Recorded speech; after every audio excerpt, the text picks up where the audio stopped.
গত দেড় দশকে ব্যাংক ও আর্থিক খাত থেকে হাসিনার দরবেশ খ্যাত সালমান এফ রহমান একাই লুট করেছে ৫৭,০০০ কোটি টাকা। নামে বেনামে ব্যাংকসহ ১৮৮টি প্রতিষ্ঠান থেকে এ টাকা লুট করেছেন তিনি। এমন সব চাঞ্চল্যকর তথ্য নিয়ে অনুসন্ধানী প্রতিবেদন করেছেন দেশের জাতীয় দৈনিক আমার দেশ। অনুসন্ধানে পাওয়া গেছে, দরবেশ সালমান ব্যাংক থেকে হাতিয়েছেন ৫০,০০০ কোটি টাকা এবং পুঁজিবাজার থেকে নিয়েছেন ৭,০০০ কোটি টাকা। ব্যাংক থেকে ঋণের নামে নেয়া এসব অর্থের মধ্যে ২৩,১২০ কোটি টাকা এখন খেলাপি। শুধু তার মালিকানাধীন প্রতিষ্ঠানই নয়, বেনামি প্রতিষ্ঠান খুলে ব্যাংক খালি করেছেন এই দরবেশ। এ বিষয় নিয়ে আমার দেশের সাথে কথা বলেছেন বাংলাদেশ ব্যাংকের সাবেক প্রধান অর্থনীতিবিদ মোস্তফা কে মজিরি। তিনি বলেন, রাজনৈতিক ছত্রছায়ায় ব্যাংক বিমা সহ যত আর্থিক প্রতিষ্ঠান আছে সবগুলোই পারস্পরিক যোগসাজশে লুট করা হয়। শুধু ব্যাংক লুটের মাধ্যমেই থেমে থাকেননি সালমান। দেশের শেয়ার বাজার নিয়ন্ত্রণে নিতে ব্যবহার করেছেন নিয়ন্ত্রক সংস্থা সিকিউরিটি এক্সচেঞ্জ কমিশনকে। কেন্দ্রীয় ব্যাংকে সালমানের ছিল ব্যাপক প্রভাব। যাকে যে পদে চেয়েছেন সেখানেই বসিয়েছেন সালমান, আবার সরিয়ে দিয়েছেন নিজের স্বার্থে।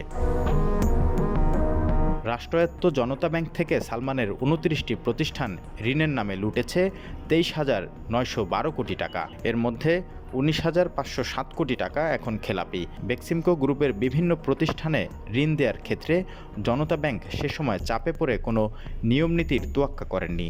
সালমান চাওয়া মাত্রই ঋণ দেওয়া হয়েছে। অনুসন্ধানে দেখা যায়, সালমানের প্রতিষ্ঠানকে ঋণ দেওয়ার ক্ষেত্রে আগে টাকা ছাড় দেওয়া হয়েছে, পরে সেই টাকার বিপরীতে কাগজপত্র তৈরি করে ঋণের খাতা খোলা হয়। একক ঋণ সীমা অতিক্রম হওয়ার পরও ব্যাংক প্রতিষ্ঠানটিকে নতুন ঋণ দেয়। এক্ষেত্রে মানা হয়নি কেন্দ্রীয় ব্যাংকের নির্দেশনা। এছাড়া কেন্দ্রীয় ব্যাংকের নির্দেশনা লঙ্ঘন করে ২০২৩ সালের নভেম্বর মাসে প্রায় ৮,৫৮০ কোটি টাকার ঋণ পুনঃতফসিল সুবিধা দেওয়া হয় সালমানকে।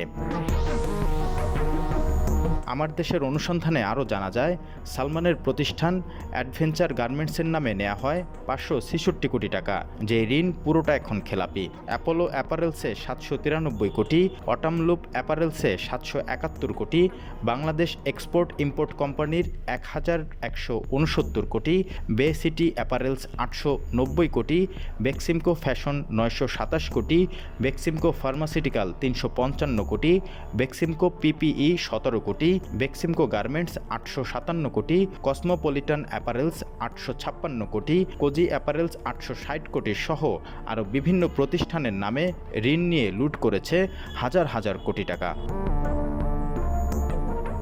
আর্থিক খাতের এই দরবেশ আওয়ামী লীগের ১৫ বছরের শাসনামলে ছিলেন ধরাছোঁয়ার বাইরে। সালমানের ক্ষমতার প্রভাবে রাষ্ট্রায়ত্ত জনতা ব্যাংক একেবারে ধসে পড়েছে। জনতা থেকে সালমান তুলেছেন ২৪,০০০ কোটি টাকা। সোনালী, আইএফআইসি, রূপালী, ন্যাশনাল ও এবি ব্যাংক থেকে হাতিয়েছেন ২০,০০০ কোটি টাকা। ঋণের নামে এমন ব্যাংক লুটকারীদের কারণে হোঁচট খেয়েছে দেশের আর্থিক খাত। তবে তার বিরুদ্ধে টু শব্দটিও করেননি হাসিনা সরকারের সংশ্লিষ্টরা। এদিকে সালমান এফ রহমান জেলে থাকায় এসব বিষয়ে তার বক্তব্য নিতে পারেননি আমার দেশ পত্রিকা। তবে এসব বিষয়ে বেক্সিমকো গ্রুপের একাধিক কর্মকর্তার সঙ্গে যোগাযোগ করা হলেও এ বিষয়ে মুখ খোলেননি কেউ।